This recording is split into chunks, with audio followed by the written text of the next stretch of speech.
नाम न सकहि नाम गुण गाय। भगवान भी अपने नाम के गुण के महात्म को नहीं बता सकते। क्यों? कहा क्योंकि वो अकेले राम एक तापस्ती तारी।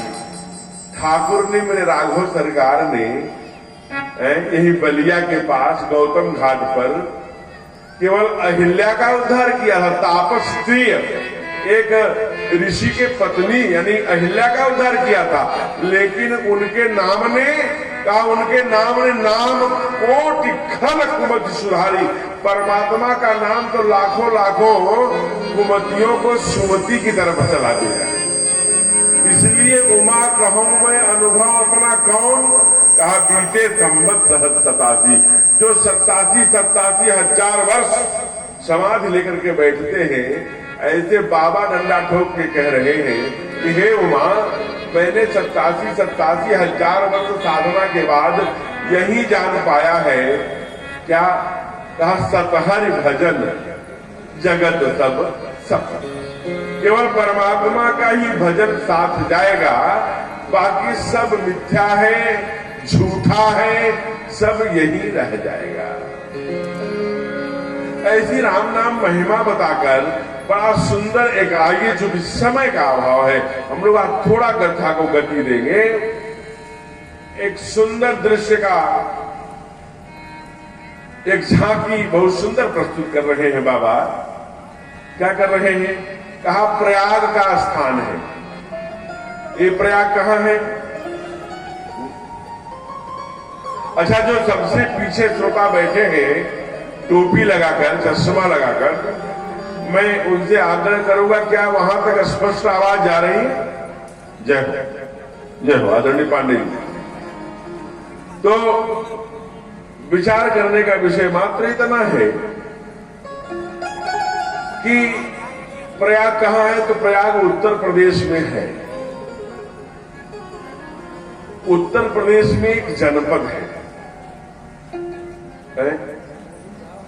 देखो, ये मत कहना हमारा काम केवल कथा सुनाना है, लेकिन बात आती है तो छोटी सी बात कहीं टीस रहती है तो अभिव्यक्ति में उतर जाती है, मैं उसे रोक नहीं पाता। लोग मोहर चाहे जो भी लगाए। यहां एक जनपद का नाम था फैजाबाद और एक नाम था इलाहाबाद। मैं नहीं जानता कि सत्ता कैसी है, कैसा नीति है, कैसी अनीति है, क्या नीति होनी चाहिए, क्या अनीति होनी चाहिए, ये मैं कतई नहीं जानता। लेकिन इतना जानता हूं कि किसी साधु को जब आप राजा बनाएंगे तो न इलाहाबाद रहने देगा, न फैजाबाद रहने देगा। साधु अपना काम करेगा। इसलिए साधु ने अपना काम कर दिया। क्या हो गया? तीर्थराज प्रयाग। बोलिए तीर्थराज प्रयाग की जय। जो मेरे शास्त्रों में गाया है, पूरे शास्त्र को देख लीजिए, चारों वेद देख लीजिए, अठारह पुराण देख लीजिए, उपनिषद देख लीजिए, सभी रामायण देख लीजिए, कहीं भी इलाहाबाद का नाम नहीं है। प्रयागराज। प्रयागराज में कौन रहता है? एक संत रहते हैं।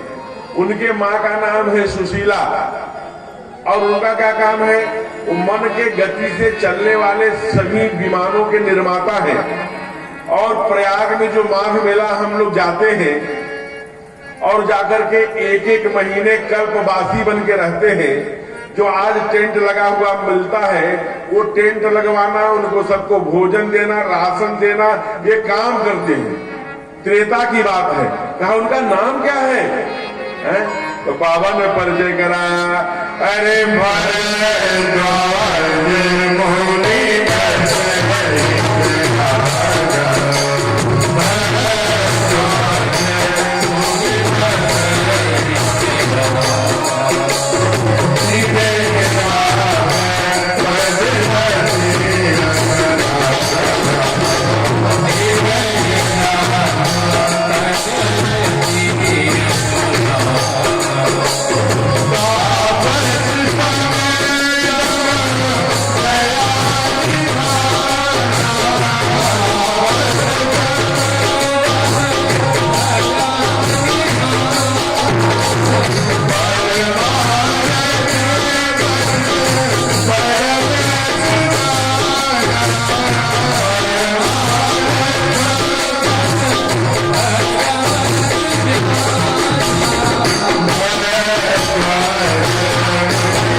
जमुनि बसहि प्रयागा। अभी मैंने कल कहा कि गोविंद 6,500 वर्ष पहले ब्रज में थे, तो ठाकुर हमारे राघव त्रेता कब था। तो अभी कुछ हमारे अत्यधिक बुद्धिमान, बड़े जानकार, बड़े जिनको खुजली होती रहती है, उन लोगों ने कहा ये राम सेतु का मामला, ये राम कब आए थे इसकी कोई गणना नहीं है। तो नासा में एक बड़े अच्छे वैज्ञानिक हुए, नासा जो अन्वेषण करती है हमारे प्राचीनतम इतिहास का और उसके बिंदुओं का, उसके डीएनए चेक करती है। उसके बड़े सुंदर वैज्ञानिक है, उनका नाम है डॉक्टर विजय भटकर, जिन्होंने सुपर कंप्यूटर बनाया। उनकी रिपोर्ट आई कि 1,97,000 वर्ष अथवा 1,97,50,000 कुछ ऐसे बता दें, इतने दिन इतने मिनट पहले ये राम सेतु का निर्माण हुआ। ठीक वही हमारे शास्त्र भी कहते हैं। इसलिए सारे दुनिया में तो राम सेतु का अस्तित्व ही मिटाने जा रहे थे षड्यंत्रकारी, और अंत में किसी के पास उत्तर नहीं था। तो ये त्रेता की बात तो कहा महाराज, इतने दिनों बाद भरद्वाज यहाँ कर्णेश्वर महादेव ओबरा में गाए जा रहे हैं, क्या कारण है। तो कहा कि शायद इनके बारे में बताया है कि बसहि प्रयागा, जो प्रयाग में रहता है वो गाया जाता है। प्रयाग में तो बहुत लोग रहते हैं, नहीं गाए जाते। तो कहा आगे देखो, इनको 8 गुण बताया गया। कौन को? कहा तापस, ये तप करते हैं, इसलिए कहे बहुत दुनिया में तपी हुई, नहीं गाए गए। कहा यम नियम जो हमारे अष्टांग योग हैं उनके आधार पर जीवन जीते हैं और समाधि तक गए, इसलिए अष्टांग योग करके कहना आगे बढ़ो।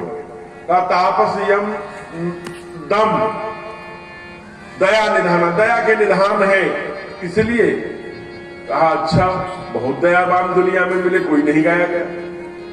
कहा फिर गाय क्यों गए? कहा तापस समदम दया निधाना, कहा जिन्हें राम पद अति अनुरागा, भगवान राम की भक्ति। कहा दुनिया में अनेक भक्त हैं, यहां भी बहुत भक्त हैं, जो संत है, साधु आए हैं दूर दूर से, सब तो नहीं शास्त्र में सुरक्षित है। कहा फिर गाय क्यों गए?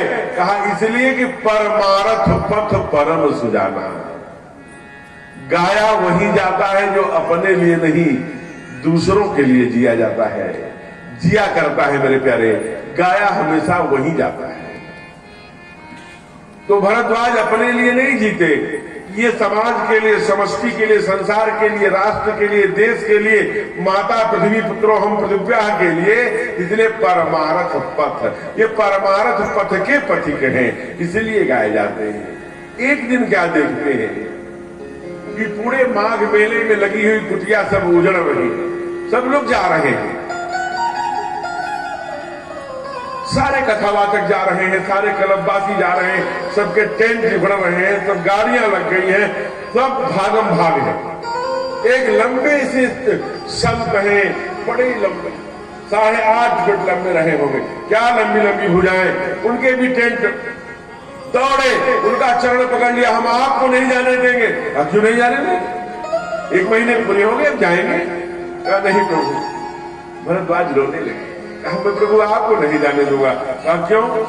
कहा हम आपसे ना राघव सरकार की कथा सुनना चाहते हैं, मैं पूरी व्यवस्था में लगा रहा 1 महीने, हम 1 घंटे के लिए एक दिन आपके पंडाल में आए थे, आपकी वाणी से जब ठाकुर की कथा होती है ना, तो लगता है कि जैसे कुछ हमारी मन में शंका है कथा के बारे में, वो सब आपसे पूछेंगे प्रभु, आप मुझे ठाकुर की कथा सुनाइए। और एकदम चरण पकड़ के लौट गए, छोड़ ही नहीं रहे। कहा महाराज ये कहाँ का प्रसंग है? कहा प्रयाग का। कहा कौन बताया? कहा बाबा ने। कहा पढ़ के सुनाइए। तो पढ़ा क्या?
परम विवेकी। उनको क्या कहा? परम सुजाना। परम सुजाना कौन है? जो अपने लिए नहीं जीता, परमारथ पद का पथिक हो जाता है। सार संक्षेप में व्याख्या लंबी है। यह केवल कि मुनि परम विवेकी।